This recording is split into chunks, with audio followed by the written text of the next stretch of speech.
नमस्कार। दिन भर की बड़ी खबरों में आपका स्वागत है। मैं हूं आपके साथ आस्था श्रीवास्तव।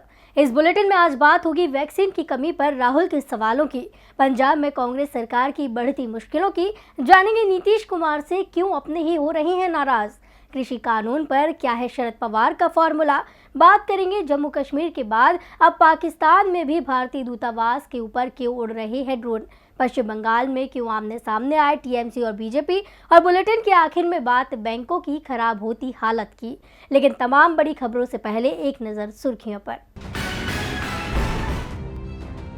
अजीत पवार के परिवार पर हुई ईडी की कार्रवाई को लेकर संजय राउत ने जांच एजेंसी को घेरा, कहा सरकारों को हटाने में खुद को शामिल न करे ईडी सीबीआई। महाराष्ट्र में सरकार बनाने वालों को किया जा रहा है परेशान। यूपी में कोरोना से संभले हालात, तो योगी सरकार ने लोगों को दी बड़ी राहत। 5 जुलाई से यूपी में मल्टीप्लेक्स, सिनेमा हॉल, जिम और स्टेडियम खोलने का किया ऐलान। तीरथ सिंह रावत को लेकर मुश्किल में दिख रही बीजेपी, 10 सितंबर तक बनना है विधानसभा का सदस्य, चुनाव आयोग ने नहीं कराया चुनाव तो तीरथ को खाली करनी होगी कुर्सी। इस्तीफे को लेकर 2 दिन में आज दूसरी बार बीजेपी अध्यक्ष जेपी नड्डा से मिले तीरथ रावत। कोरोना के कारण भारत में होने वाली कॉमनवेल्थ शूटिंग और तीरंदाजी चैंपियनशिप को किया गया रद्द। भारतीय राष्ट्रमंडल खेल की कार्यकारी बोर्ड ने लिया फैसला, मौजूदा परिस्थितियों में लेना पड़ा निर्णय। सप्ताह में पहली बार हरे निशान पर बंद हुआ शेयर बाजार, 166 अंकों की तेजी के साथ 52,485 पर पहुंचा सेंसेक्स, 42 अंकों की तेजी के साथ 15,722 पर बंद हुआ निफ्टी। सुर्खियों के बाद बात करेंगे आज की सबसे बड़ी खबर की। देश में कोरोना वैक्सीन की कमी फिर से देखी जाने लगी है। 21 तारीख के बाद रोज 60 लाख से ज्यादा लोगों को कोरोना की वैक्सीन दी जा रही थी। अब ये संख्या इसकी आधी रह गई है। कई वैक्सीन सेंटरों को बंद करना पड़ा है। टीकाकरण की धीमी गति को लेकर राहुल गांधी ने सरकार को घेरा है। तो क्या कहा है राहुल गांधी ने, देखिए ये रिपोर्ट। कोरोना के खिलाफ टीकाकरण अभियान में सरकार ने दिसंबर तक सभी को कम से कम वैक्सीन की एक खुराक देने का लक्ष्य तय किया है। हाल ही में योग दिवस पर देश में रिकॉर्ड तोड़ 90 लाख टीके लगे। इसके बाद कुछ दिन लगातार 50 लाख से अधिक टीके जरूर लगे, लेकिन बीते 3-4 दिन से फिर से 20 से 40 लाख के बीच वैक्सीनेशन रुक गया है। देश में फिर वैक्सीन की कमी देखी जा रही है, जिस पर कांग्रेस के पूर्व अध्यक्ष राहुल गांधी ने सरकार पर तंज कसते हुए कहा कि जुलाई आ गई है, वैक्सीन नहीं आई। राहुल गांधी की इस टिप्पणी पर केंद्रीय स्वास्थ्य मंत्री डॉक्टर हर्षवर्धन ने तीखा जवाब दिया है। उन्होंने पूछा, कल ही मैंने जुलाई महीने के लिए वैक्सीन उपलब्धता पर तथ्य रखे हैं। राहुल गांधी की समस्या क्या है? क्या वो पढ़ते नहीं हैं? क्या वो समझते नहीं हैं? अहंकार और अज्ञानता के वायरस के लिए कोई वैक्सीन नहीं है। कांग्रेस को नेतृत्व में बदलाव के बारे में सोचना चाहिए। वहीं केंद्रीय मंत्री किरण रिजिजू ने राहुल गांधी पर निशाना साधते हुए कहा कि व्यापक वैक्सीन अभियान को बदनाम करने के लिए इस तरह के गैर जिम्मेदाराना बयानों को देखकर बहुत दुख हुआ। भारत सरकार द्वारा 75% टीके मुफ्त में उपलब्ध कराने के बाद टीकाकरण की गति तेज हुई और जून में 11.5 करोड़ खुराकें दी गई। कृपया इस घातक महामारी के बीच राजनीति न करें। पिछले दिनों राहुल गांधी पर भद्दी टिप्पणी कर विवादों में आए केंद्रीय मंत्री मुख्तार अब्बास नकवी ने एक बार फिर राहुल गांधी को निशाने पर लिया है। उन्होंने कहा, राहुल गांधी के पास तथ्यों की कंगाली है, इसलिए उनको कुतर्कों का मवाली बना दिया है। आज दुनिया का सबसे बड़ा वैक्सीनेशन प्रोग्राम भारत में चल रहा है और सभी समाज के लोग इसमें बढ़ चढ़ के हिस्सा ले रहे हैं और सामाजिक क्रांति के तौर पर इसको देखा जा रहा है। केंद्रीय मंत्रियों के इन बयानों से साफ जाहिर है कि सरकार केवल अपनी तारीफ सुनना पसंद करती है। कोई उसकी खामी गिनाए तो फिर उसे बेइज्जत करने का कोई मौका सरकार नहीं छोड़ती। राहुल गांधी केंद्र सरकार को घेरने में जुटे हुए हैं। राहुल के बयान को लेकर पूरी सरकार सफाई दे रही है। बीजेपी के लिए ये मुश्किल का समय चल रहा है। वैसे मुश्किलें कांग्रेस के सामने भी कम नहीं है। पंजाब में सिद्धू और अमरिंदर की आपसी कलह को दूर करने की कोशिशें हो रही हैं, लेकिन कांग्रेस सरकार के लिए एक साथ कई परेशानियां सामने आने लगी हैं। तो क्यों मुश्किल में दिखाई दे रही है कांग्रेस की पंजाब सरकार, देखिए ये रिपोर्ट। पंजाब में कैप्टन सरकार बेहद मुश्किल में फंसती दिख रही है। चुनाव से पहले पार्टी में कलह मची हुई है तो बिजली की किल्लत ने किसानों को नाराज कर दिया है। राज्य में जगह जगह किसानों ने जाम लगाए। किसानों का कहना है कि रोज 8-10 घंटे की बिजली कटौती ने उनके लिए मुश्किलें बढ़ा दी हैं। विपक्ष भी सरकार को घेरने में लगा है। पूर्व केंद्रीय मंत्री हरसिमरत कौर बादल ने कहा कि जब पंजाब में अकाली दल की सरकार थी तो बिजली की कमी नहीं थी। लेकिन आज जब पूरे देश में बिजली का उत्पादन ज़रूरत से भी ज़्यादा है तो पंजाब में बिजली की कमी हो गई है और सरकार भी किसानों को ही दोष दे रही है। बिजली का मुद्दा चुनाव में भारी न पड़ जाए, इसे लेकर कैप्टन अमरिंदर सिंह सक्रिय हो गए हैं और जल्दी ही इसके समाधान के संकेत भी उन्होंने दिए हैं। सिर्फ बिजली ही चुनाव के समय कैप्टन की परेशानी नहीं बढ़ा रही, बल्कि अमरिंदर सिंह की मुश्किलें नवजोत सिंह सिद्धू ने भी बढ़ा रखी है। सिद्धू के रोज आने वाले बयान से पंजाब सरकार परेशान दिख रही है, लेकिन अब कैप्टन और सिद्धू के बीच दूरियां कम होती दिख रही हैं। दरअसल दिल्ली में राहुल गांधी और प्रियंका गांधी वाड्रा से सिद्धू की मुलाकात की खबरों के बीच कल कैप्टन अमरिंदर सिंह ने भी अपने समर्थकों को लंच पर बुलाया था, जिसमें 20 विधायक, 5 सांसद, 30 जिलाध्यक्ष पहुंचे। इस दौरान कैप्टन अमरिंदर सिंह ने अपने समर्थकों से कहा कि अगर कांग्रेस उनके नेतृत्व में चुनाव लड़ने का फैसला ले चुकी है तो वो पार्टी हाईकमान की ओर से आने वाले हर आदेश को स्वीकार करेंगे। नवजोत सिंह सिद्धू को लेकर आला कमान ने जो भी फॉर्मूला तैयार किया है उसे पंजाब कांग्रेस के नेता हर हाल में मानेंगे। कैप्टन के संकेतों के बाद से सिद्धू के खिलाफ बयान देने वाले कई नेताओं के सुर बदल गए हैं। कैप्टन समर्थक नेताओं ने कहा है कि नवजोत सिंह सिद्धू भी पार्टी के बड़े चेहरे हैं और आला कमान की ओर से उनको लेकर जो भी फैसला लिया जाएगा वो सबको मंजूर होगा। दावा किया जा रहा है कि सिद्धू के साथ कैप्टन अमरिंदर सिंह जल्दी ही मीटिंग करने वाले हैं। सीएम कैप्टन अमरिंदर सिंह नवजोत सिंह सिद्धू से समझौते के मूड में दिख रही हैं। किसानों के मुद्दे का भी वो तेजी के साथ समाधान ढूंढ रही है, लेकिन बिहार में एनडीए सरकार में सिर्फ समस्या ही समस्या दिख रही है। समाधान दूर दूर तक नजर नहीं आ रहा। सरकार में शामिल पार्टियां, मंत्री और विधायक ही विपक्ष की भूमिका निभाते दिख रहे हैं। तो क्यों अपनों के निशाने पर है नीतीश कुमार? देखिए ये रिपोर्ट। बिहार में एनडीए की सरकार बनने के बाद से सवाल उठ रहे हैं कि सरकार कितने दिन चलेगी। कई लोगों ने दावा किया था कि सरकार 3-4 महीने में गिर जाएगी, लेकिन नीतीश कुमार किसी तरह से अपनी कुर्सी अब तक बचाए रखने में सफल रहे हैं। मगर अब आरजेडी नेता तेजस्वी यादव की ओर से दावा किया जा रहा है कि नीतीश कुमार की सरकार 3 महीने में चली जाएगी। सत्ताधारी पार्टी के अंदर की कलह के चलते सरकार गिर जाएगी। विपक्ष को सरकार गिराने में अपनी ओर से कुछ नहीं करना होगा और तेजस्वी यादव का दावा सही होते हुए भी दिख रहा है। एक तरफ जहां जेडीयू कोटे के मंत्री इस्तीफे का ऐलान कर रहे हैं तो बीजेपी विधायक ने लगभग सभी मंत्रियों पर गड़बड़ी के आरोप लगाते हुए विपक्ष के हाथों बड़ा मुद्दा सौंप दिया है। दरअसल बीजेपी विधायक ज्ञानेंद्र सिंह ज्ञानू मंत्री न बनाए जाने से पहले से ही नाराज हैं और अब उन्होंने अपनी ही सरकार के मंत्रियों पर आरोप लगाते हुए कहा कि मंत्रियों ने अफसरों और कर्मियों के तबादले में जमकर पैसे लिए हैं। जेडीयू के ज्यादातर मंत्रियों ने नीतीश कुमार के डर से पैसा नहीं लिया है, लेकिन बीजेपी के मंत्रियों ने तबादलों के लिए जमकर पैसा लिया है। बीजेपी के 80% मंत्रियों ने पैसे लेकर ट्रांसफर और पोस्टिंग में खेल किया है। अफसरों को बुला बुलाकर उनसे पैसों की मांग की है। एक अफसर को 5-5 बार फोन किया गया कि आप आइए, पैसा दीजिए, तब आपका ट्रांसफर होगा। बीजेपी विधायक की ओर से अपनी ही सरकार के मंत्रियों पर इस तरह के आरोप के बाद सरकार घिरती नजर आ रही है। बीजेपी विधायक के इन आरोपों के बाद अब विपक्ष को भी बड़ा मुद्दा मिल गया है। इसे लेकर लालू यादव ने कहा, राज्य में अच्छी या बुरी की कौन कहे, सरकार नाम की चीज ही नहीं है। जनादेश का अपमान कर बनी सरकार में ऐसा होना स्वाभाविक है। लोक मर्यादा और नैतिकता को ताक पर रखकर राज्य में सरकार बनाई गई। इसमें धन और प्रशासनिक बल के साथ ही छल का भी सहारा लिया गया। गिरते पड़ते और रेंगते लेटते किसी तरह सरकार बना ली गई। लालू यादव ने जनता दल यूनाइटेड के राज्य में तीसरे नंबर का दल होने पर भी तंज कसा और उसे 3rd डिवीजन की संज्ञा दे दी। बीजेपी विधायक के आरोपों से पहले ट्रांसफर पोस्टिंग को लेकर बिहार सरकार के समाज कल्याण मंत्री मदन सहनी ने इस्तीफा देने का ऐलान कर दिया था। मदन सहनी ने कहा कि घर और गाड़ी लेकर क्या करूंगा जब जनता की सेवा ही नहीं कर पा रहा हूं। ना तो अधिकारी मेरी सुनते हैं और ना ही कर्मचारी मेरी सुनते हैं। औरों की क्या कहूं, चपरासी भी मेरी नहीं सुनता। चीफ सेक्रेटरी तो मेरा फोन तक नहीं उठाते।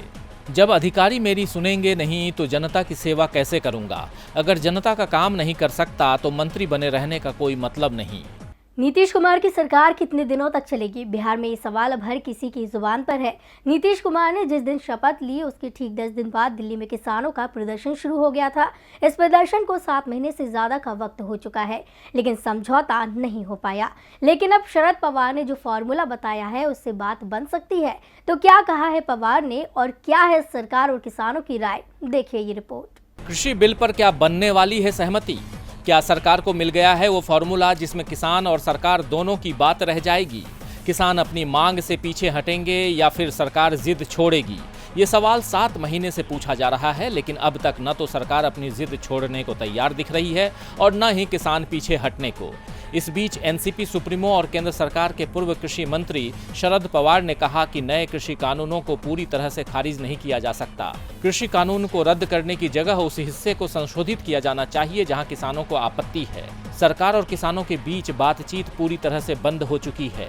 सरकार को पहल करनी चाहिए और किसानों से बातचीत का रास्ता तलाशना चाहिए। पवार ने आगे कहा कि राज्य को अपने यहाँ इस कानून को लागू करने से पहले इसके हर पहलू पर विचार करना चाहिए। पवार के बयान पर प्रतिक्रिया देते हुए केंद्रीय कृषि मंत्री नरेंद्र सिंह तोमर ने कहा कि मैं शरद पवार की बात से सहमत हूँ। हमने 11 बार किसान यूनियन से इस बारे में बात की है।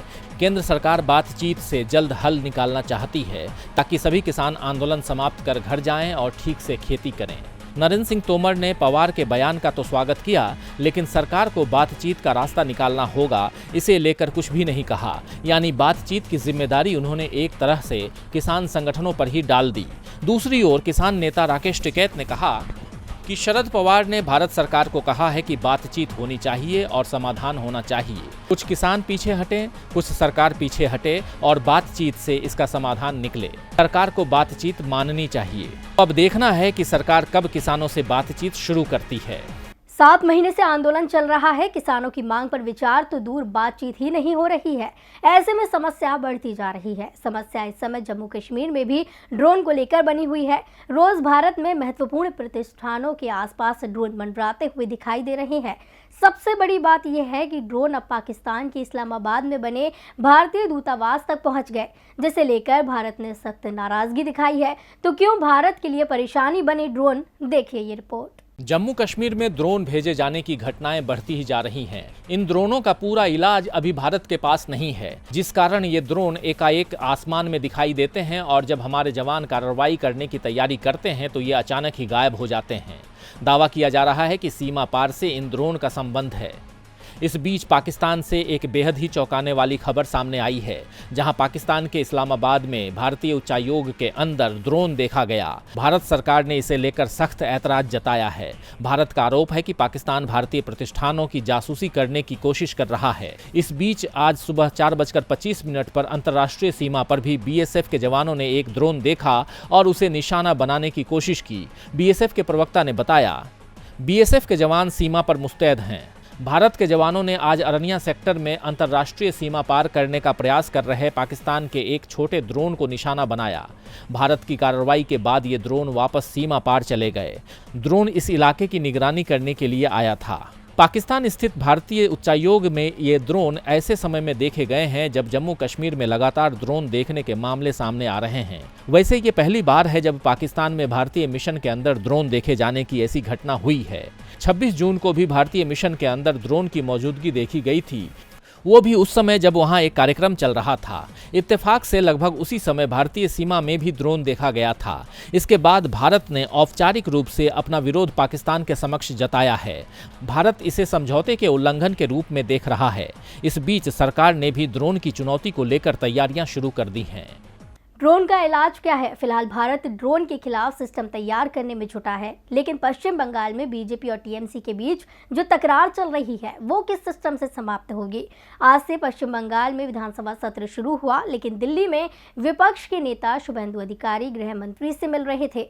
उनकी मुलाकात सॉलिसिटर जनरल तुषार मेहता से होने की खबर भी है, जिससे टीएमसी बेहद गुस्से में है। टीएमसी ने केंद्र सरकार को पत्र लिखकर कार्रवाई की मांग की है। देखिए ये रिपोर्ट।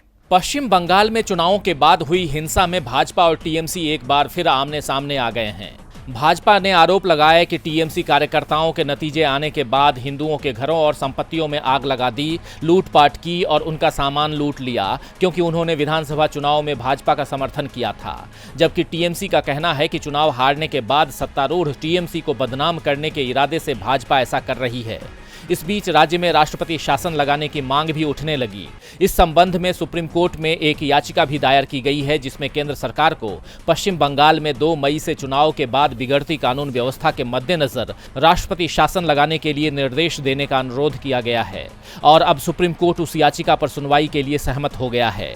अधिवक्ता विष्णु शंकर जैन के जरिए दाखिल याचिका में कहा गया है कि असाधारण परिस्थितियों में जनहित याचिका दाखिल की गई है, क्योंकि पश्चिम बंगाल के हजारों नागरिकों को विधानसभा विधानसभा चुनाव के दौरान विपक्षी भारतीय जनता पार्टी का समर्थन करने के लिए टीएमसी के कार्यकर्ता उन्हें धमका रहे हैं, प्रताड़ित कर रहे हैं।